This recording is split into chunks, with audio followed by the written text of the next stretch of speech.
And my dad had a traumatic brain injury from getting hit over the head with a sledgehammer. It split his head open. That's how bad it was. And I remember my mom took me into this meeting with her, and the doctors in the hospital were saying, this is a game changer with his mental illness. That's the key phrase I remember them saying. This is a game changer. We don't know. This is going to change him in who he is because he's had this traumatic brain injury.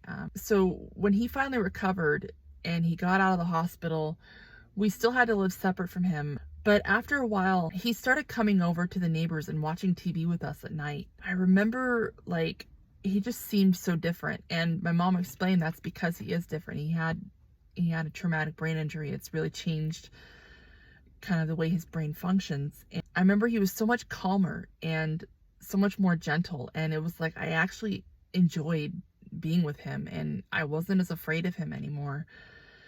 And I remember having this like glimmer of hope that, maybe, he was mentally ill and he had all these problems, but maybe getting hit over the head, maybe it cured his mental illness. Maybe now I'll get to have like a real normal dad. And I had this like little bit of hope that maybe things are going to get better now. And maybe the head injury actually fixed him. I guess maybe my mom had the same kind of optimism, because it was 2 weeks before my 11th birthday. I was getting dressed, getting ready for school one morning, and my mom kind of passively says, how would you feel about if we moved back in with your dad?